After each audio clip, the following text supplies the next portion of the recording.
Welcome to a lesson on the constant rate of change and linearity. Previously, we talked about using the constant rate of change to find missing entries in a table. Also, we used the constant rate of change in the terms of number of hours worked and the amount of money earned. So, when we talk about the constant rate of change, two quantities are related by a constant rate of change if the change in quantities are proportional. And to determine the constant rate of change, and again this will be abbreviated CROC, there are two perspectives we can use. We can use the constant multiple perspective of proportionality or the constant ratio perspective of proportionality. And so if two quantities are related by a constant rate of change, then a change in one quantity is always some number times as large as a change in another quantity, or that the ratio of the changes in the two quantities is always constant. So looking at that from a perspective of the constant multiple, that means that when we have a change in output, that is equal to the constant rate of change times the change in input. From the constant ratio perspective, that means the change in output over the change in input is going to be the constant rate of change. And these are the two perspectives you will see used most often. Imagine a tank of water is being filled by a water hose. Assume that there was some amount of water in the tank when we turned on the hose, and that the height of the water in the tank increases at a constant rate of 3.6 inches per minute. So to imagine what 3.6 inches per minute means, here is an example of 3.6 inches. Here's a ruler that is divided into 10 equal parts for every inch that you see. Every minute that goes by, the height of the water of the tank increases by 3.6 inches. Also, notice that the water tank is not empty when we begin filling it. So let t represent the time elapsed since turning on the hose in minutes, and let h represent the height of the water in the tank in inches. Here's a table that represents this situation, and you'll notice this corresponds to the graph. And so one of the questions that might be asked is to interpret the meaning of 2, 5.12 in this context. So looking at the axis that corresponds to input, it says it's the time elapsed since turning on the hose in minutes, and that's being tracked by the variable t.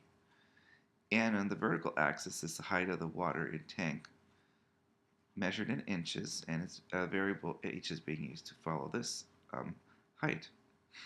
So if the input corresponds to the time elapsed and the output corresponds to the height of the water, then it follows that when 2.2 minutes have gone by, height of the water is 15.12 inches.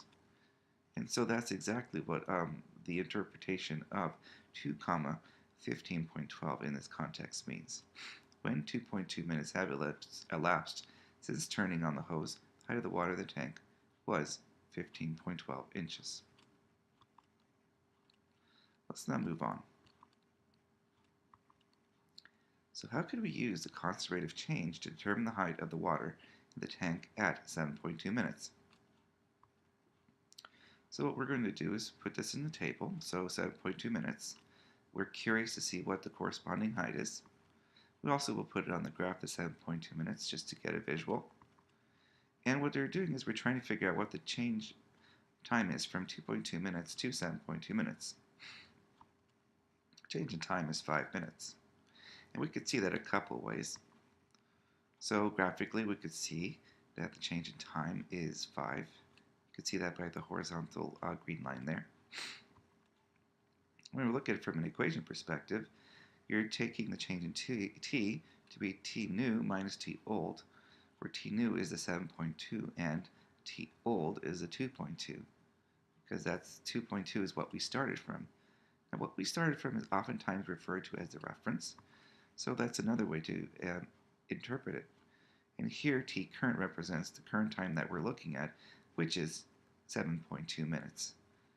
So that's and the reference time would be 2.2. So now what we know is we want to figure out how much h will be when the time is 7.2 minutes.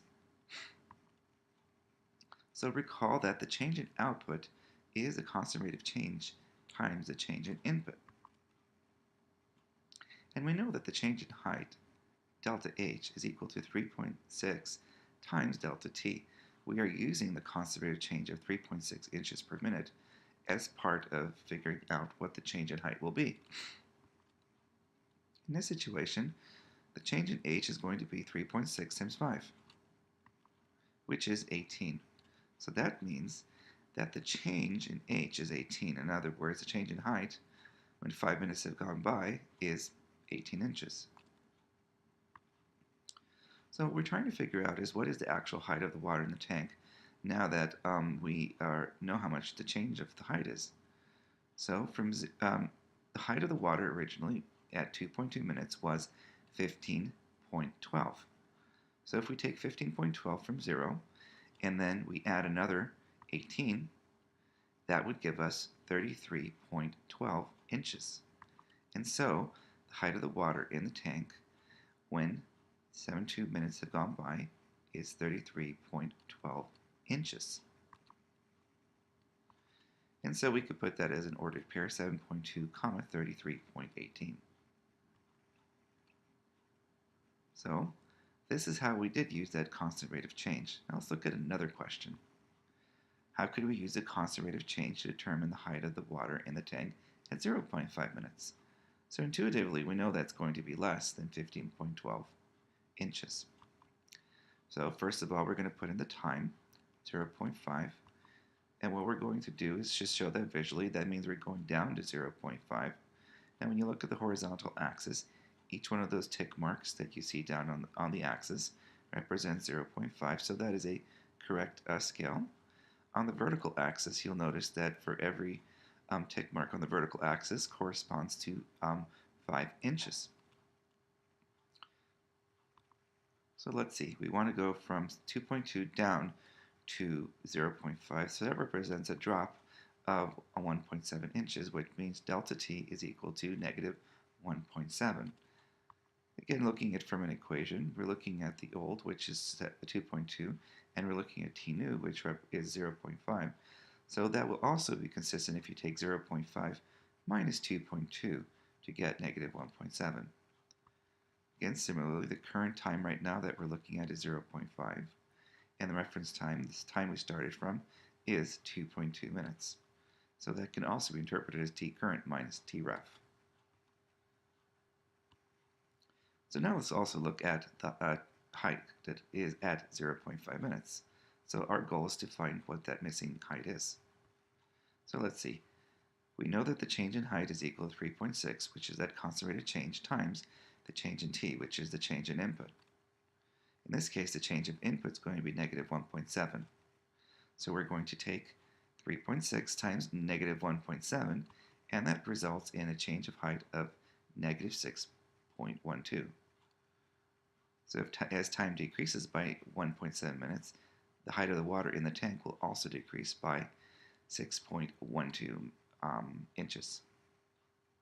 And so that you see there is delta H is equal to negative 6.12. So now the part is, let's figure out what that means in terms of the height of the water in the tank. So we originally went up from 15.12, and then we're going to drop 6.12 inches. So that would mean that overall the height of the water in the tank is going to be 9 inches. So H is 9. When the time is 0.5 minutes, the height of the water in the tank is going to be 9 inches. And we can then show that as the point 0.5, 9. So looking back, let's see how we have used the constant rate of change to determine the height of the water in the tank. So we've used delta H is equal to 3.6 times delta T. In our first situation, we took delta T is equal to 5, and we took 3.6 times that 5, and we got change of H, delta H, as 18. When we looked at it from the other perspective, we looked at the change in time was negative 1.7. We therefore then took 3.6 times negative 1.7, and we got a change of height of negative 6.12. Okay, let's look at some other things as well.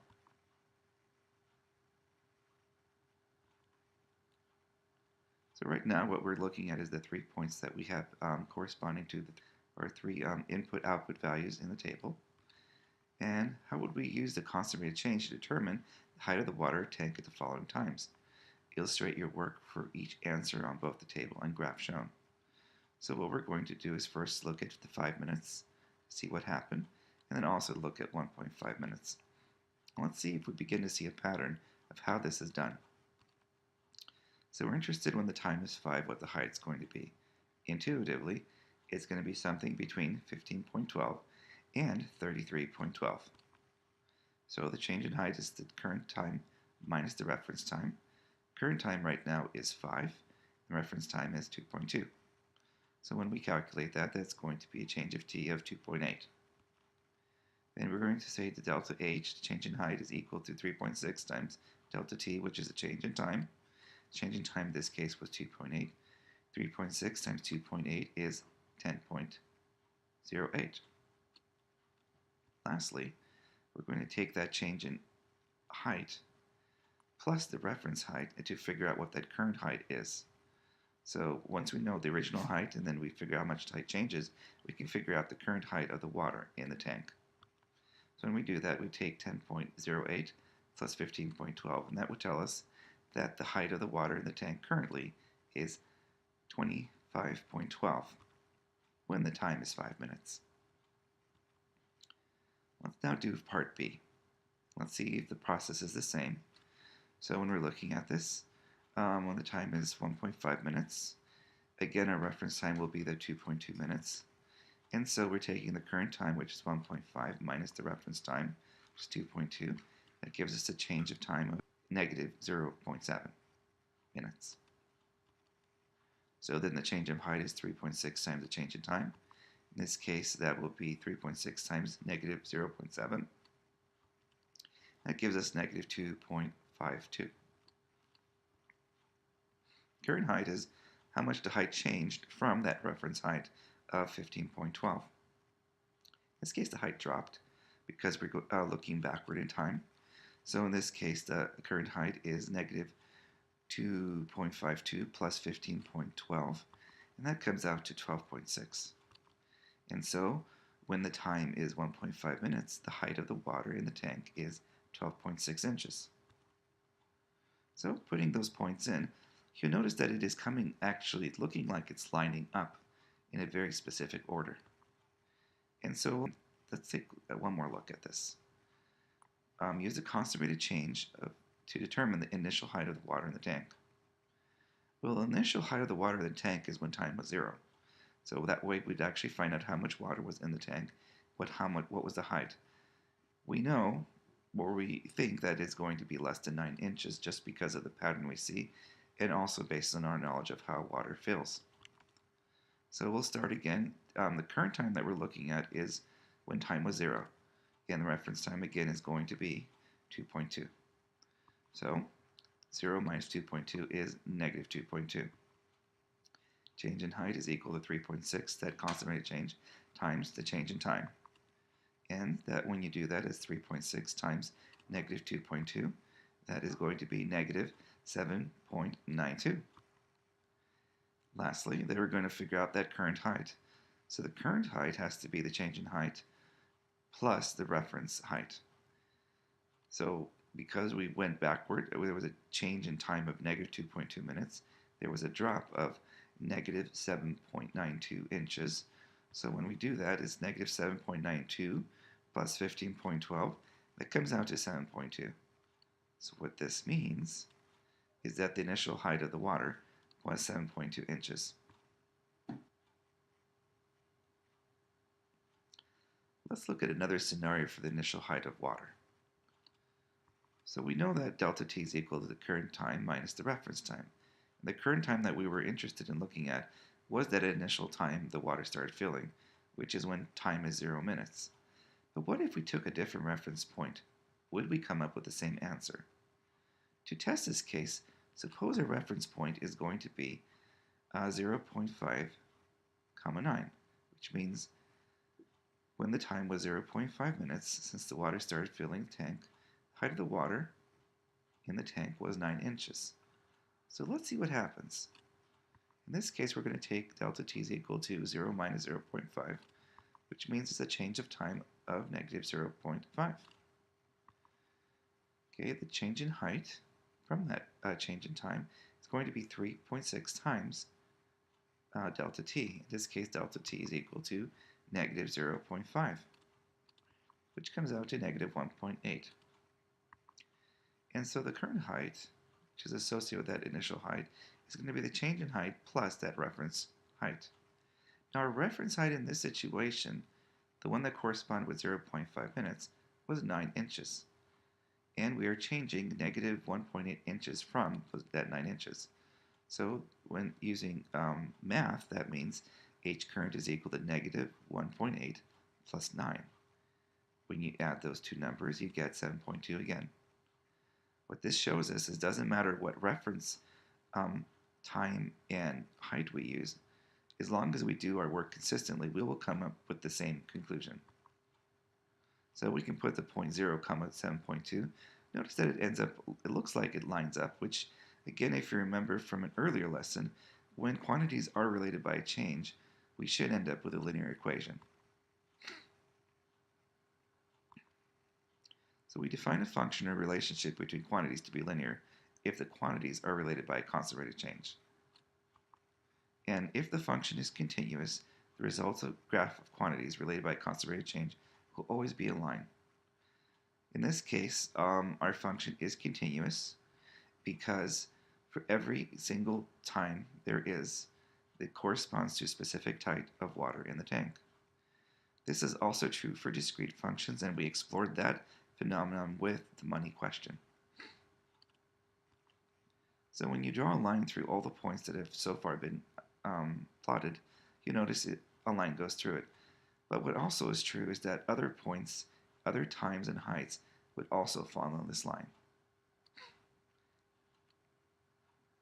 So in summary, what we have done is explored a process that by using the constant rate of change for any input and a known constant rate of change, we could find the corresponding output. In this case, the input was time in minutes, and the output was the height of the water in the tank in inches. So knowing the input and the constant rate of change, you can determine the output uniquely. I hope you found this helpful.